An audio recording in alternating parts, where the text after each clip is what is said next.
Sa larangan ng sports, ang tila imposible pwede pa mangyari.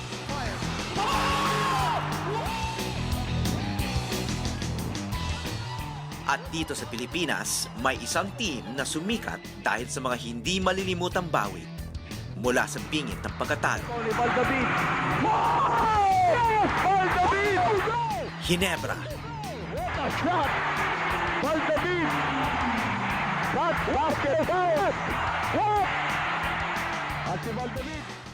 The last few minutes, Helpler ran for three, punches it through. LA di makabawi. He has repeatedly hurt Barangay Ginebra with those perimeter jumpers. Baroka Tuping, the 12-footer is good. Something like this sa Dota tinatawag dito. Sa taong 2014, nawala ng magic ang Ginebra sa katatapos lang na Philippine Cup ng PBA. Big sidestep. Semifinals lang ang inabot ng team. Huge win para sa San Miguel. They set a date with rain or shine.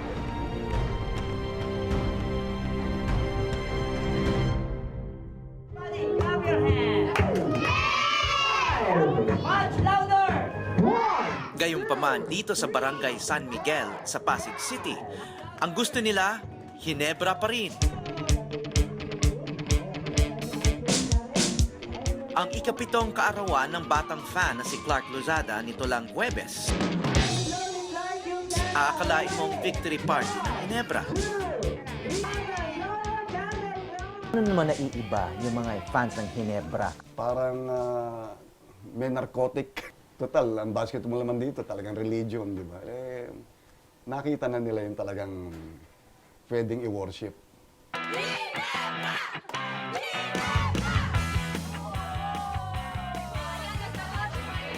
Umabot na sa 3 henerasyon ng mga tagahanga ng Ginebra.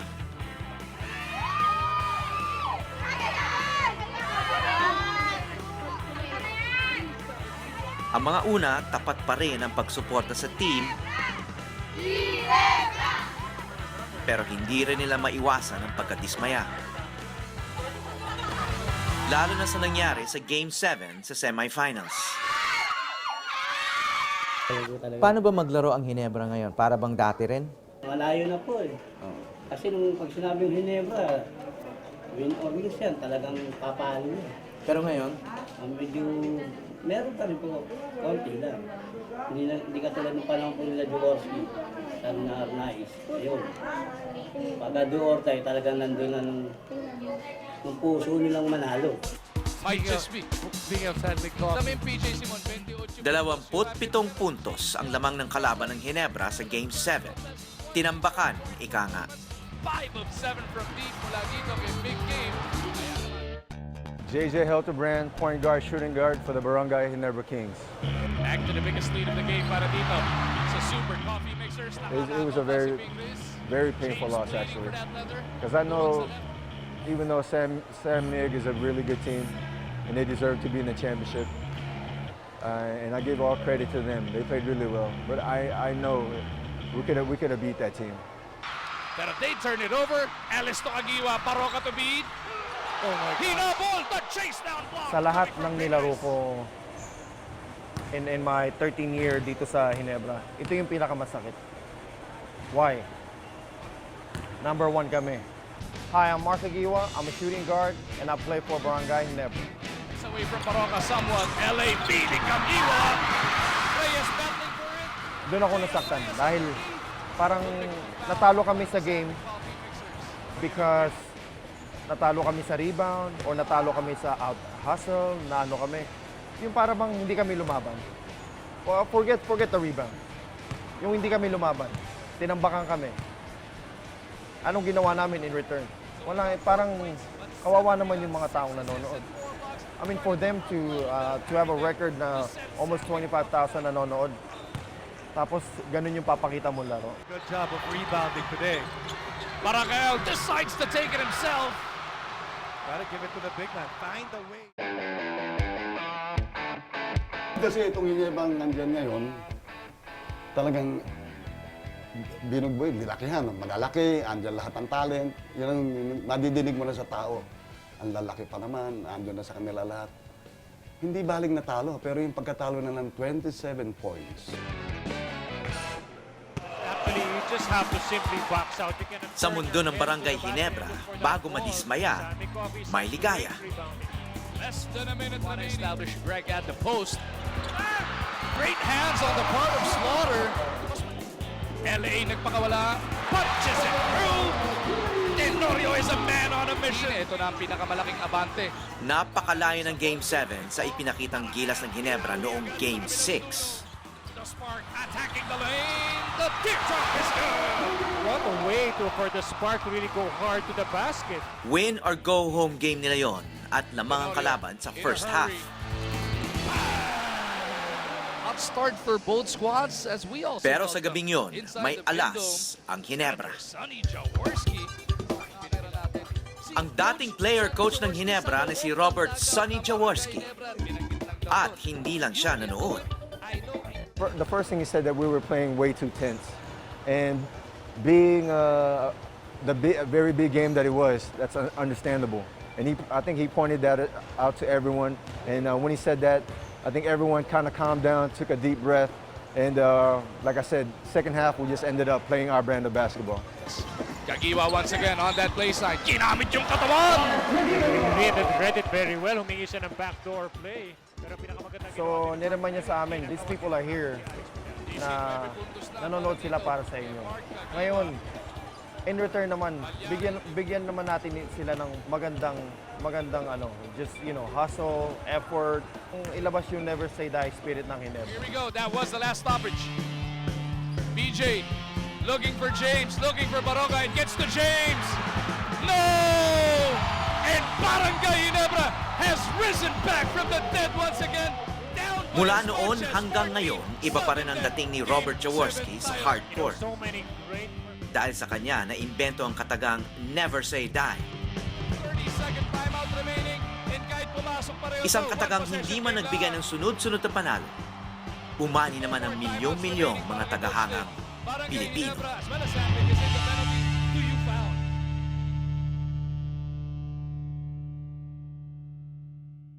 And we are tied at 91.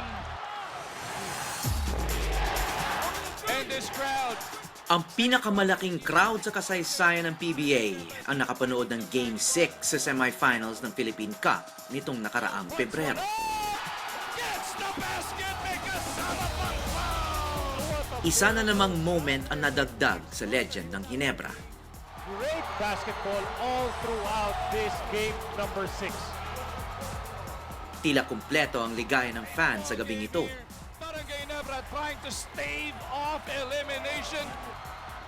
Nag-never say die muli ang kanilang kupunan habang kasama nila ang pinaka-idolo ng barangay. Sudden death, Game 7 tayo. Kaya nagka-Game 7 dahil sa magic ng Game 6.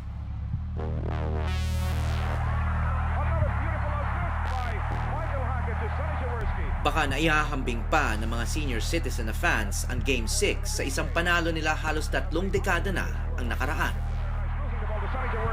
Ito ang maituturing na kauna-unahang magical moment ng koponan. At para sa maraming fans, dito unang tumibok ang malaking puso ng Ginebra.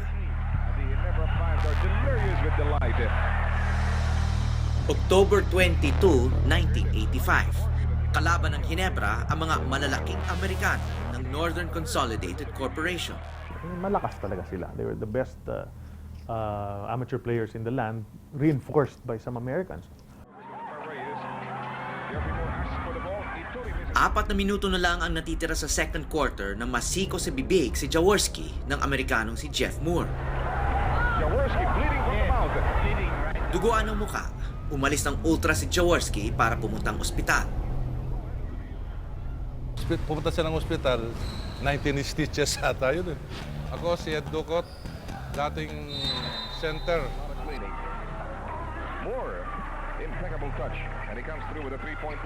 Pagdating ng third quarter, tambak na ang Ginebra 70-59. Mawawala na sana sila ng pag-asa nang biglang bumalik si Jaworski. Whose attention, like everybody else, was diverted by the reappearance, the miraculous reappearance of Sonny Jaworski. Nagulat lang ako na para sa isang player na dinala sa ospital, bumalik pa sa game. Yun, Jaworski yun, no? Ako si Leo Isaac, dating point guard ng Ginebra San Miguel. When the crowd saw it and the crowd went wild, that was an energy na would influence all the other teammates to bring up their game to a higher level. Ako po si Chito Loizaga, team captain ng Ginebra San Miguel team. Jaworski. Sunod-sunod ang 3-pointers ni Jaworski at ng import nilang si Michael Hackett. Lumaban sila hanggang katupusan at nagwagi. That's where the motto never say die came to life, no? Wherein dapat laro ka hanggang sa pinaka-katapus-tapusan. And most of these sayings actually really came from the fans themselves, di ba? Lalo pa I used to hear fans say, patay kung patay, basta sa huli lalaban kami lahat, di ba? Michael Hackett. Ball game, 4-point lead for NCC. Here's Michael Hackett. He goes to press. Ang dating hindi sikat na koponan na patunayang kayang lumaban. We were always the underdogs. Lagi kami yung mahinang team. Now, aside from Sonny Jaworski, wala nang ibang superstar sa team namin. Here's Gary Saldana. Ginebra halos, kung titignan mo, turo-turo team ng una eh. Talagang pulot-pulot lang, ilan-ilan lang, di ba? Yung, hindi, kung sasabihin natin kasi yung talagang pick ni Jaworski nung Toyota, hindi, ito nung si Jaworski halos, hindi naman ugod-ugod, hindi na ganun kagaling, di ba? Ang Turo-Turo team naging kampyon din sa wakas noong 1986.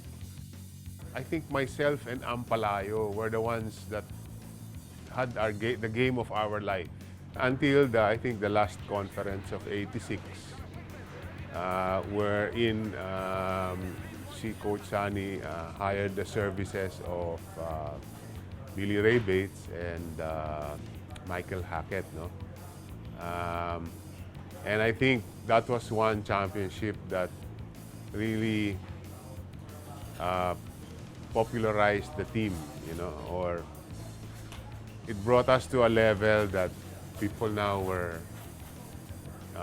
really following us.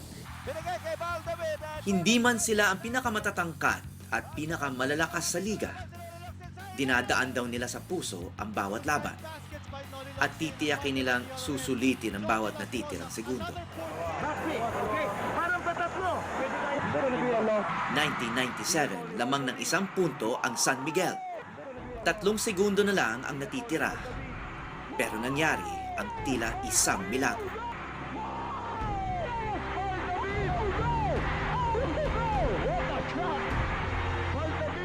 But I remember it distinctly. Bal just came off the edge, and what an incredible shot for him and for our team. I mean, it really gave us a big shot in the arm, you know. And that's the thing. That's the thing with Ginebra, with Bal, with all of us. A lot of people didn't know what to expect from us because we hadn't proven ourselves to do anything at that point. People were saying, "Ano to? Hi, I'm Vince Hizon, number 12 shooting guard for Ginebra San Miguel." Matapos ang 6 na taong laglag sa kampyonato, nag-comeback ang Ginebra nooy Gordon's Jim Bors. Well, 97 was obviously very special for me. Up to now, people still are saying, you know, I remember where I was sitting and who I was talking to and which TV I was on, or even if they were live, they remember even the seat number. It's like, you remember that from that long ago? It was a special time for a lot of people, especially us.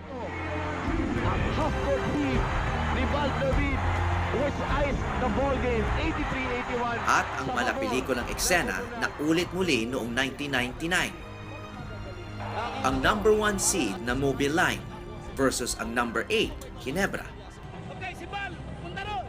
Lamang ang Mobile Line ng 1 punto nang magplano ng last play ang Ginebra. Inbound ni Locsin. Kung makita, David Hassett. Yung nakashoot na si Baldavid, mga dati niyang kaeskwela na lang ang kalaro ngayon. Ngunit sariwa pa sa alaala ang buzzer beater niya. Kasi dumaan ka sa pagitan yan ng dalawang player na hindi ka ginalaw talaga Parang natatakot sila mag-foul, no? So anong pakiramdam mo rito? Na alam mo na sa'yo mapupunta? Hindi, kasi optional talaga So opportunity lang nung sa akin napunta yung paso ni Noli. Tsaka ako talaga yung nalibre I'm Baldavid, former Ginebra player, playing point guard. So, natatandaan mo talagang planado mo mag-banking shot doon? Pag medyo malapit sa sa goal, mas malaki ang percent na pumasok pag boarding, pag ginagamit ang board. Okay. So yun, college parang din instinct naman. na yun. Sa college din naman, yan ang tinuturo. Pag mas maganda gamitin ang board. Sa mga angulo na like yung gano'n. Here is Hackett. He puts it up. Hindi susuko hanggang sa katupusan. Yun ang naging marka ng Ginebra. Pero may isa pang estilo ng paglalaro kung saan sila nakilala.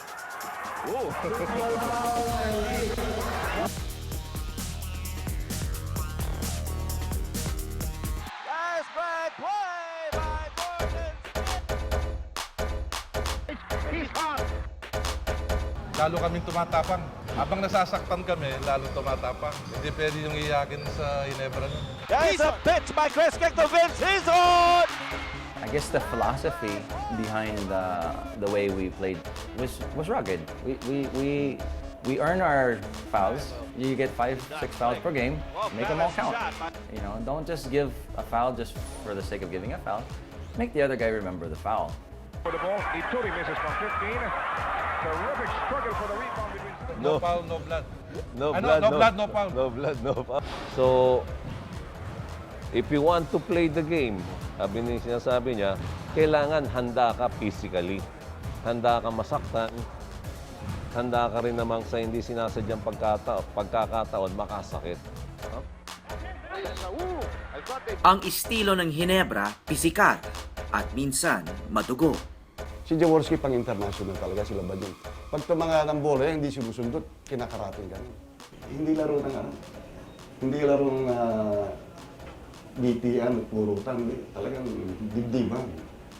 Known din kasi sila to always have 2 or 3 players on the team na yun yung mga enforcers.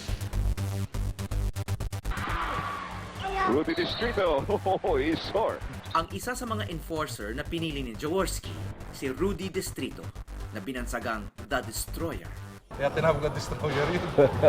So, grabe yun. Kahit na sa ensayo, ganun yan. Yung linalaro, yung ensayo niya, talagang bungguin ganun. Huwag na sa pinakakampi mo.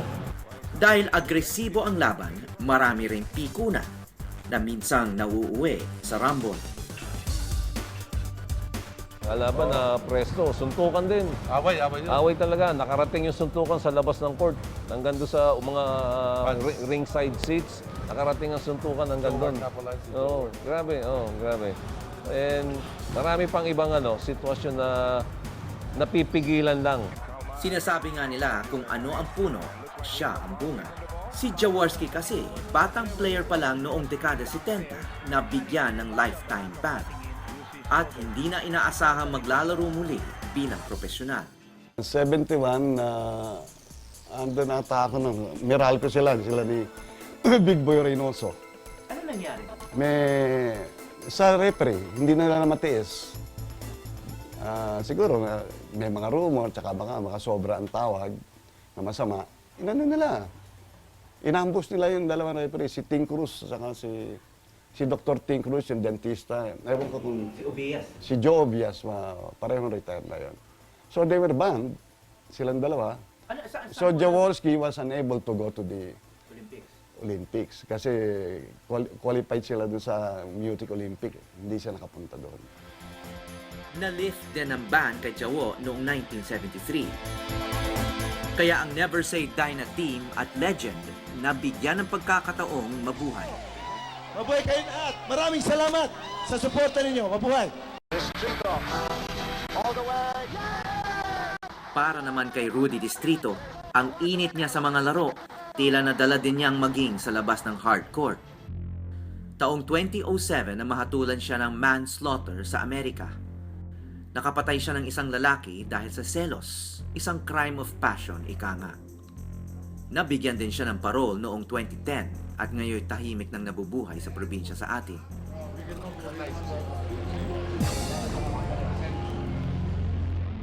Take the low percentage outside shot. Let's see what's gonna happen. Kung tutuusin, ang imahe ng Ginebra parang barangay nila o maging sambayanan. Emosyonal, mga underdog ngunit nagpupursige kahit minsan may kasamang gulang at dahas.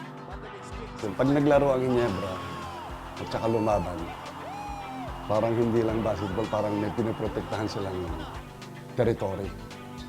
Talagang mga underdog, parang siguro ko, na-appreciate siya ng mahirap dahil kagaya ng mga laging squatter na pinapalayas, ganyan sila lumaban. Hindi kayo papapalong dito sa territory. Yun ang nakikita ko yung spirit nila. Kaya nag-identify ang tao sa kanila. And another one here on Baroka, cleaning off the glass. The game is faster now, faster. Players jump higher. The players are stronger. The players are taller. Iba yung laro ngayon. Well, somebody erased Ives Dictatizer from the scene. I think noong panahon na yon, nung nag-umpisa itong Ginebra spirit nung 80s, medyo mas lax pa ang tawagan noon. Mas pumapayag yung mga referees at yung mga league officials on the physical brand of play. Ngayon, meron na tayong mga guidelines, no, para sa mga referees na pag medyo unnecessary na yung ginawa, flagrant foul ang tawag doon. Kagiwa to post up. Na-sandwich si Kagiwa ni Baroka at Malyari, and Coach Tim Cone could not believe it. Maaring ang Ginebra sa 2014 ay hindi na katulad ng dati ng Never Say Die team sa dekada 80 at 90. Tinambakan nga sila noong Game 7 sa katatapos lang ng Philippine Cup.